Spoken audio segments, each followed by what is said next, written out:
Hey, Penn State fans, the Blue White Breakdown podcast, PennLive's Penn State football podcast, is back for the middle edition of the first week in March. Daniel Gallen joining me, Bob Flounders.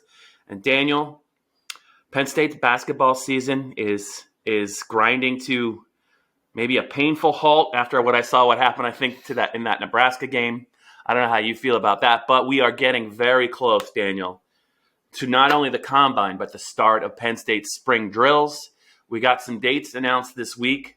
We will get into that before we talk a little bit about the combine. Dave Jones and I talked about the combine yesterday, but I was going to take a little bit of a different approach with you because he is not, as Dave is first one to admit that he's maybe combine season is not his favorite part of the college football season. So we addressed that and proceeded accordingly. He still had some interesting thoughts, but Daniel, you went from Penn State season to recruiting season, which is year-round for you. Then you went straight into men's basketball season. It's been an up-and-down ride, I think, for Penn State men's basketball in the 2021-2022 season. But as we talk about this on Wednesday afternoon, that was when I didn't realize what that score was. I looked at the Nebraska score. I was like, whoa, don't think a lot of people saw that coming. So how are you? And real quick, just your thoughts on what's next for Penn State men's basketball, and how surprised were you by the fact that they kind of got it handed to them by a Cornhuskers team that just wasn't very good all year? Yeah, it was Sunday night was one of the weirder results of the year. I mean, they lost by 23. They were down by 32 in the second half, and it really wasn't as close as 23 points the final score. It was I don't know. It was unusual. I mean, they were just kind of beaten from the jump, which hasn't happened this year. They lost big to Indiana. I think in the Indiana game at Indiana, they were down by 29 at halftime. But that was more of a product of Indiana. That was an anomaly. They were shooting the lights out. It was the type of thing where you set up the offense so that certain guys get shots that they're not supposed to make, and then they make those shots. And it's kind of like, well, where do you go from there? But Micah Shrewsbury was pretty honest after the game. He really wore it. He said it was his fault. He didn't have been prepared. It was an interesting turnaround where they go from Friday night, senior night, an emotional comeback win over Northwestern, turn around, have to play Sunday against a Nebraska team that hadn't won on the road, had only one Big Ten win coming into the game. And I think that there was a little bit of a letdown there, but Micah Shrewsbury talked yesterday, kind of reflecting on the loss. He said Brad Stevens texted him first thing Monday morning. Just kind of talked about his support season. So there's two games left: at Illinois Thursday night, at Rutgers Sunday. Both of those are going to be tough games, but those are also two pretty inconsistent opponents. So it'll be interesting to see how they finish up. The big thing for them right now is they're in 10th place in the Big Ten. They need to stay at 10th place to avoid that, the Wednesday of the Big Ten tournament in Indy. They're a game ahead of Northwestern and Maryland. They have the tiebreak over Northwestern. Maryland has the tiebreak over Penn State if it comes down to a tie for 10th place. So that's just something to watch right now. But yeah, I mean, watching that Nebraska team play with the talent that they had, I was kind of like, with Bryce McGowan's, I was like, you should be able to run into at least 3 Big Ten wins with someone like that on your team. But they got Ohio State last night, so we'll see what Indy has in store for us. Daniel, just one quick thought, just from somebody who has not covered men's basketball for Penn State, but following the coverage, following your stories, talking a little bit with Dave Jones about it. It just seems like this year Penn State was a team that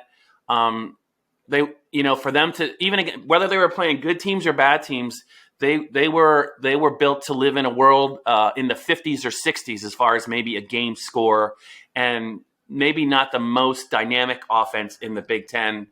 But they also seem like they were, and I don't mean this as a negative, but they were really, really good at grinding. They were really, really good at hanging in there. I know they scored a lot of points in some other games, but when all that stuff doesn't kind of go your way and you're away from home and, you find yourself against a team that's just, playing so well, can it get away from a team like Penn State, even though they beat Iowa and even though they beat Michigan State and two really impressive victories? Is it easier for a team to kind of see a game get away from them when maybe they're really more comfortable in a defensive-minded game, in a game where you're going to try and first one to 50, first one to 55, first one to 62 wins? Or do you just think they might have hit like a physical and mental wall against a team that was tired of losing? Yeah, I think they kind of let Nebraska dictate things from the jump, and I think that's where it got away from them. Micah Shrewsbury kind of said as much afterwards. I mean, there's like the tip-off was just a mess, and they commit a foul, 2 seconds into the game, and then it was just and then they had a really bad turnover that led to a three-pointer, and it was just it was one of those things where absolutely everything that could go wrong went wrong. Yeah. And they've been pretty fortunate that for a team it's a team that's talent deficient when you look at the Big Ten as a whole. I mean, I think that it's clear. You look at Nebraska's roster, and there's at least one player on Nebraska who would be the best player on Penn State, Bryce McGowan's. And so I think that they were really designed this year to limit the number of possessions, slow things down, force the other team to pretty much be perfect. But when you do that, you also have to be perfect. And when you don't necessarily have the talent to do it, that gets really hard too. Micah Shrewsbury acknowledged that kind of like, this isn't how he wants to play. Yeah. That he is adjusting to what he has. He has a veteran group, which I think helps a lot. There's 7 fourth or fifth year guys plus Seth Lundy, a junior. So that's you have some stability there, some composure. But I think that, it's the type of thing where when it gets away from you, when you play like this, it can really get away from you. They've reeled teams back before. They did that to Michigan State. They were down by 13. And they've done it in some other games, but it is kind of a thing where they don't necessarily have the guy who can take over and make things happen when things aren't really going right. Sam Sessoms and Jalen Pickett have at times done that. Seth Lundy has had some good games, but they don't really have that guy on a nightly basis. So it was just one of those things where I think that you have to give them a lot of credit for. I mean, it's honestly a surprise that this is really the first game that has been a wire to wire, everything gone wrong. They've had some bad halves, some bad stretches, but I think that that's really a testament to Micah Shrewsbury, and I think it kind of shows the progress this program's made. Yeah, I mean, we talked about the wins that they've had over Michigan State and Iowa, and they took Wisconsin, a good Wisconsin team, I think, to the wire. Did they not hang against Purdue? Did they hang tough or no? Yeah, they lost to Purdue by 7, Wisconsin by 2. Yeah, your point is valid. I just think that sometimes you just don't have a lot of you run out of bullets. I guess, and it's you can't always expect if another team gets you down 11 or 12 that you're going to be able to have with the roster construction you're talking about, that you're always going to be able to answer, because more often than not they're definitely not the most talented team on the floor, and you're right. It's going to be real interesting. I think you're going to learn even a little bit more about how this team really, really feels about themselves against these next 2 games, because those are 2 really tough games they have coming up. It sounds like to close out their regular season. And I have a sense, though, that seeing how they played all year, they will probably come back and they will probably finish the season strong. Whether that's enough to beat either one of those teams, I don't know. But I don't think you're going to see a blowout again. No, and also, too, they beat Rutgers by 17 back in January. Yeah. And that was before Rutgers kind of got hot and beat those 4 ranked teams in a row. I mean, it's on the road at the arena formerly known as the Rack, now Jersey Mike's Arena. Yikes. Which is it's a tough place to play. You've seen a lot of teams go in there and lose, but I think that we're going to see kind of a rebound performance against Illinois tomorrow night. Obviously, Kofi Coburn is a tough task inside. I mean, John Hara is going to have his hands full. Getting Greg Lee back, the other forward, helps, but it's going to be tough. And I think that everyone was kind of well aware of what they were getting into this year and how difficult it would be with this team. But I think they're in a position to really make things interesting. And if they can avoid that first day of the Big Ten tournament to kind of get an extra day of rest and kind of not have to play an extra game, I mean, they're a team that wouldn't be a surprise if they make it to Friday and give a team a scare that ends up playing on Saturday or Sunday. Yep. Okay, Daniel, before we get to the Combine, we're taping this recording this on a Wednesday. The combine, it's the combine that a lot of the combine stuff, the interview stuff has already begun, but the first real testing day is Thursday. Yes. And that's, it's less than 24 hours away for us. And Penn State's Jahan Dotson is going to be in a wideout group that goes on Thursday. But before we get to that real quick, let's go over real quick some of the key dates that Penn State has announced for their spring season. Obviously, the combine's going to run through the weekend. We now know the date of Penn State's first day of practice. That's going to be Monday, or I shouldn't say the first day of practice. We're going to get a chance to talk to James Franklin on Monday, March 21st. I think that might be the first day of practice. Penn State's pro day will be March 24th up at State College. And that'll be interesting as well. And you and I will be in State College. This is Wednesday. Tomorrow, Thursday, they're holding their annual end of winter conditioning press conference with Chuck. It'll be Chuck Lose this year. It won't be Dwight Galt, but we'll get to hear from him for about 10 or 15 minutes. We'll get to see some of the guys go through their paces. We'll get to see some of the young guys. Of those 3 dates is one I'm always excited about the first time we get to talk to James and if he says something interesting. But I'm also a little interested to hear, because there's a big change at Penn State, the new strength coach. Interested to see kind of what he has to say, who he talks about. Dwight was very, very he was always happy to talk about 18 guys in 5 minutes, and I always thought that was pretty funny. But I'm just as excited to hear from the new strength coach. How about you? Yeah, I think there's something to watch on every single one of those days. Obviously, in the past, Dwight Galt, he's been doing this forever. He kind of, you knew what you were going to get from him, and you didn't really have to ask him that much about himself or what he was doing. And I think it'll be interesting because obviously we want to know, who has really come along, who's been impressing in the weight room all winter. But I also think that we need to get to know Chuck Lose. I mean, we need to know what he's doing differently, how he's tweaking things, kind of how he sees his vision, kind of, because he's worked with Dwight Galt for a long time. He goes back to Vanderbilt, but it's his own thing. He has the chance to put his stamp on it, and you kind of don't get these opportunities too often. So I'm really interested to hear from him there. Obviously, anytime we can talk to James is a good opportunity, and I think that I'm interested to see kind of how he sets the tone for the spring, especially after how last season ended and kind of what's ahead. Got to ask some questions about the quarterbacks. I'm sure plenty of people are going to want to know.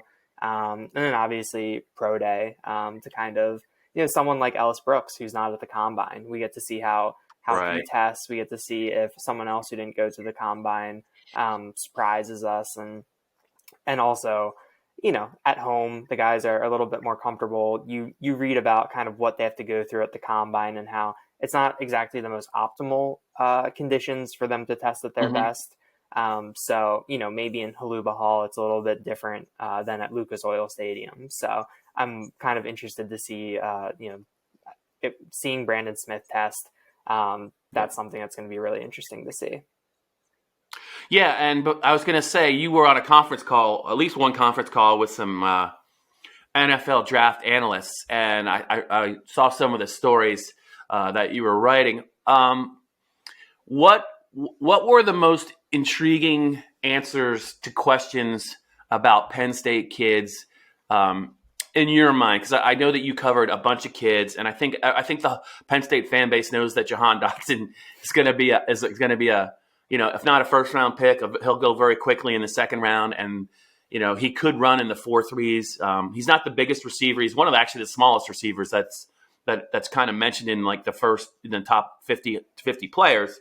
But the production has been there. But as far as like, I think he talked to, I believe, was it Daniel Jeremiah, maybe some other guys that are really, really good at kind of breaking down film and assessing players.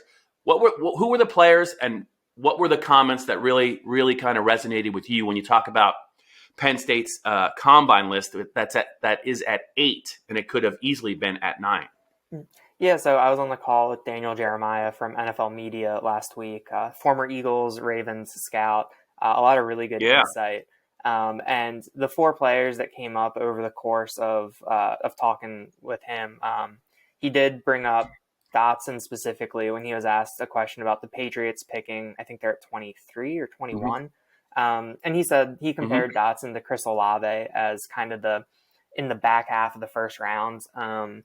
I think that based on what Jeremiah said, I think Dotson is probably going to go in that 20 to 35 range. And he did say that Dotson's size kind of, he said Dotson has the best hands in the draft. And he says that he thinks Dotson will run in the 4.3s. I think up on the board in the Penn State facility, Dotson's run a 4.33. But the thing is that it's his size. Dotson's 5'11", 184. That's what he was listed at last year. That's the lightest of kind of that upper group of receivers. And I think he's the shortest. I haven't my story, I forget. So it'll be interesting to see. He said he had a 3rd-round grade on Jesse Luketa. And that'll be interesting to see in terms of versatility. He called Luketa a true positionless player. Mostly you hear that in kind of the linebacker safety hybrid as opposed to that defensive end linebacker hybrid. So that's kind of interesting to see. But I think the most interesting things that Daniel Jeremiah had to say were about Brandon Smith and Rasheed Walker. I got the question and I asked him specifically about Brandon Smith because we've talked about it. He's going to test well, 5-star athlete. And then it's kind of how do you reconcile that with some of the inconsistencies that we saw on the field last year. And Jeremiah said that he has heard that Brandon Smith is going to test off the charts. He's going to create some buzz. But there was some stuff on film that he doesn't really like that Brandon Smith will need to clean up. And then unprompted, Daniel Jeremiah brought up Rasheed Walker, the left tackle. And obviously Rasheed was hurt late last year, was on crutches at the Outback Bowl. So I forget what day he's scheduled to meet the media in Indy. So who knows if he'll work out or how much he'll do, but he'll at least get the chance to go through the interview process with the teams and kind of, I think, maybe explain some of the things that went wrong last year. But Jeremiah said that you look at the Michigan game, which was the last game that Rasheed played, and he said that gives you the kind of the two extremes of where you had good reps against Aiden Hutchinson and David Ojabo, who are going to be first-round picks, and then you had the really bad reps against those guys. So he said that Rasheed is a boom or bust player. It'll be a really big situational fit for him. If he can land somewhere where he has a good offensive line coach. I mean, I spent 3 years around the Eagles and Jeff Stoutland just was a miracle worker in terms of just what he got out of a bunch of undrafted free agents and someone like Jordan Mailata who'd never played the game before. That was something that kind of came to mind where if Rasheed Walker, I mean, we know he has the physical gifts. If he can end up with a coach who is like that, like Jeff Stoutland, that could be a huge boost for his career. So, it's up in the air, I think, given his physical status, what'll happen. But he's someone that's going to be really interesting during the pre-draft process. And I think that for a lot of Penn State fans who are more college football fans than NFL fans, when they hear his name in April, I think that a lot of people are going to be raising their eyebrows. But there's a lot of potential there that I think NFL teams like. Yeah, I was combing through some of the stuff on NFL.com, and NFL.com has their own kind of talent evaluator. He's got a write-up on every Penn State player, and what he said about Rasheed Walker is a lot of what you said. Coveted player, played well at times in his career. The thing that interested me the most is he felt like Rasheed Walker's strengths were more against the run than against the pass because he struggled against really athletic edge rushers, and there were some athletic edge rushers in the Big Ten. He said he wouldn't be surprised if he either moved to right tackle or even kicked inside the guard. And trying to imagine Rasheed at guard, I mean, I guess anything is possible, but he was pretty adamant. And Lance Zierlein's a pretty well-respected guy.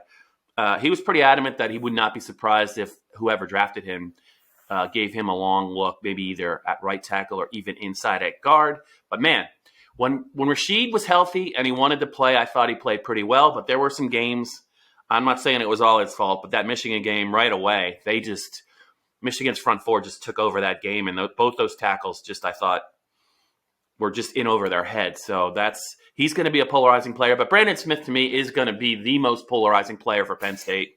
And I think he might be the most polarizing player at the Combine if he tests as well as people think he's going to test, because he's as big as Micah Parsons, I think, and he's going to be damn near as fast. I mean, you could see his straight line speed in games where he could run down some plays maybe that he missed. But at that size, if you can run low 4.5 or you crack the 4.4s at 245 pounds, man. I was telling Dave, all 32 teams don't have to love Brandon Smith. It just takes one or two to look at that guy and say, well, wait, we can fix maybe some of those issues. And I think he can really help his draft position. But I do expect him to really, really, I think, have some of those guys talking, because I think his numbers, Daniel, will be that good. I want to go over two players with you, though, for the Combine that I think are very interesting. I'm not, Arnold Ebiketie, I think we know how good of a player he is, but one of them is Tariq Castro-Fields, because he did go to the Senior Bowl. To me, he was a guy that he was a hard guy for me to kind of get a read on at Penn State for a couple of reasons. And the other player is Jaquan Brisker, because I think I'm just curious how much the time off, like I guess his last game was the Michigan State game. I don't think he went to the Senior Bowl. So I'm curious how much that time off has helped that upper body injury, because it was clearly an issue. It clearly impacted him. And Daniel, I'm just curious what he will be able to do testing wise at the Combine, and how he'll interview, and how much teams are going to want to ask him, because he was a warrior. He played through a very painful injury. It was very clear from the beginning of the season.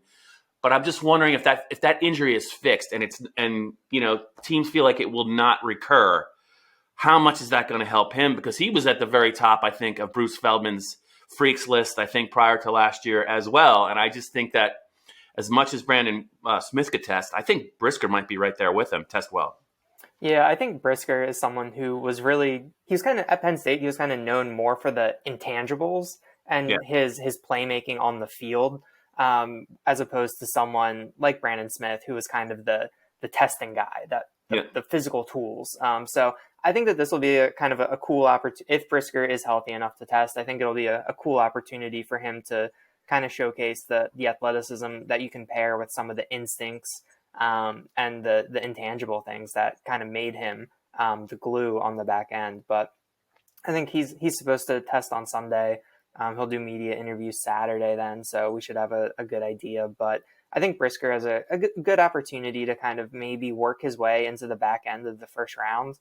Yes. I know that he was kind of it's been kind of back and forth, where there's kind of those players every year where I feel like I always remember this, the Deshaun Jackson year, where every single mock draft had the Eagles picking Deshaun Jackson at I think it was number 19 or something. They had him as his first round pick. Then they get him in the second round. And I think I've seen that a couple times with Brisker and your Cowboys, where he's kind of the trendy, first round pick for the Cowboys at the back end of that round. And then, but then you look at other mock drafts and they have him getting to the end of the second round. So a lot of it has to do with how teams value safety too, which is kind of an interesting circle to square there, depending on the system, what teams want. I mean, the Rams just won the Super Bowl with 7th round pick Nick Scott and Eric Weddle, who was retired. Right. So it's an interesting position to kind of evaluate. But I mean, I think that Brisker is someone where you've only heard good things about him. I think the play will match up with the testing numbers and the interview things. So I think that he should, work his way up to the top of day 2. And Tariq Castro-Fields, complete wild card. Yes, a Maryland guy, Daniel, from your Riverdale Baptist. I was there in February 1st, 2017, when he announced his commitment to the Nittany Lions. I really do not have a read on him. There's an NFL.com mock draft that had him as a 2nd round pick, which I was very surprised to see that. But I think that Castro-Fields could definitely work his way up into that 4th round spot. I mean, he plays a premium position. The physical tools are there. I mean, he has the size that teams want. He's long. I think that he has some good things on tape, but I don't know. I mean, it's kind of like the production wasn't necessarily there.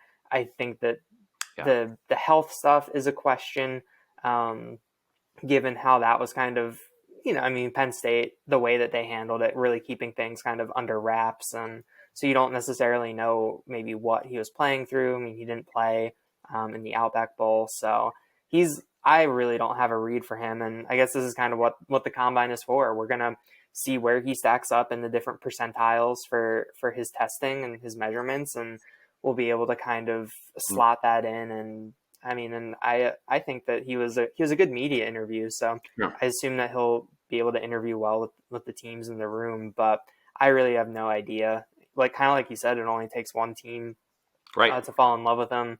I think last year Mel Kiper I was on a conference call with Mel Kiper where Mel Kiper misspoke when asked about draft eligible Nittany Lions last year and brought up Tariq and said that he saw him as a 4th round pick. Yeah. And then Mel Kiper called me right after to be like, "Oh, sorry, I misspoke." And I was like, I got you. I love Mel. I love Mel. I'll file that away for next year. Another Maryland guy. Sure. Definitely. You can tell it every time he talks. And, but yeah, I think Tariq has some work to do, but I think that he'll be one where it'll be a bit of a surprise where he goes. To your point, Daniel, I think talent wise, just in a vacuum, if you said 2nd round pick, I would agree with you. My 2 questions for Tariq, having seen him play, durability, physicality. I don't think there's any question he can cover.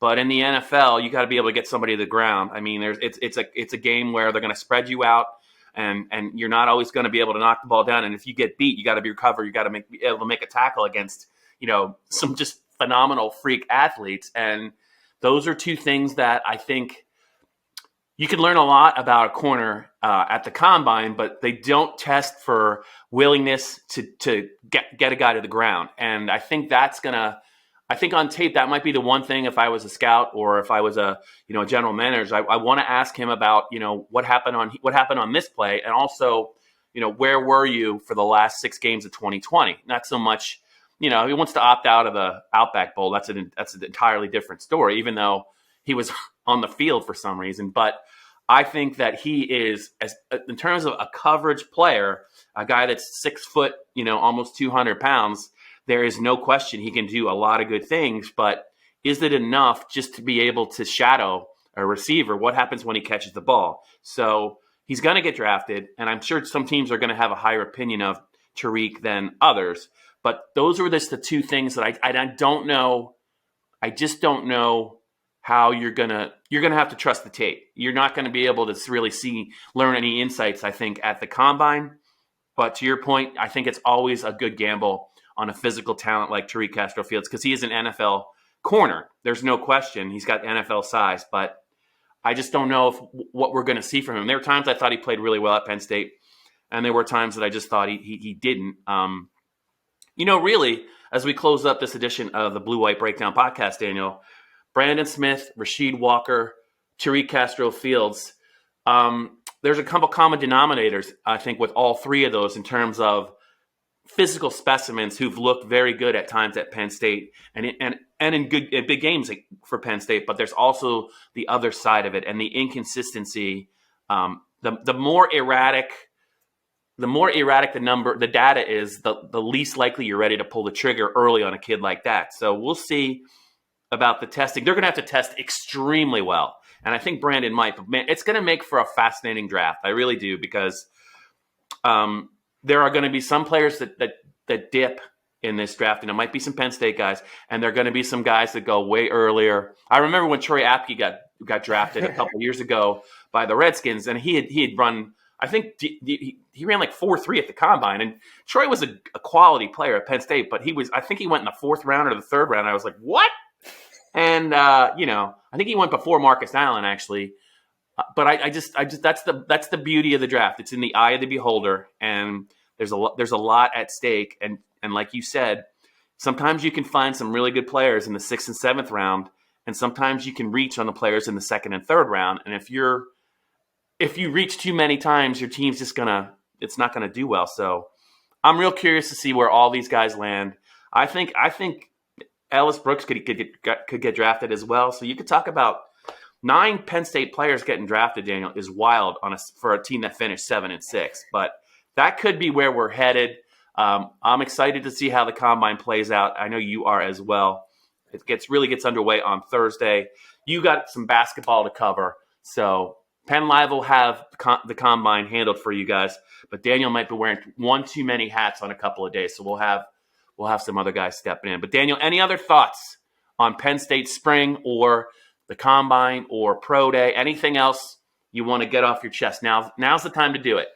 No, I mean, it feels good. February is kind of a down month. Thank God it's over. I know that we have signing day at the beginning of the month, but at this point, that's just kind of a formality. But now it's kind of like, all right, we got the combine. So the draft process is really kicking into gear now. Then we get spring football, which is closer to real football, and there's things to see, things to know. So it's felt like spring the past 2 days up here at State College, and I'm ready to kind of get rolling again, and I'm really excited for this month and what it has to offer. Sounds good. And Daniel will be back with Dustin Hawkinsmith a little bit later this week with another installment of the Blue White Breakdown. And I think by the time you guys might not have a lot of fresh combine stuff because it'll just be getting started. I think when you guys are doing your third one, but next week it's just going to be all about what we think about the combine, what was said about Penn State players, who ran well, who looks like they might not go quite as high. But I try to remember the last time Penn State's had 8 players at the combine. I think it's been a while. So something for a Penn State fan to kind of look at every day this week, especially since there's no baseball now for who knows when it's going to start. It's a sore spot for a lot of people, fans, some writers I know, and I don't blame them. But this is a football podcast, so we're going to leave the baseball talk to someone else. How's that, Daniel? Sounds great to me, Bob. All right, we'll be back to talk to you guys next week.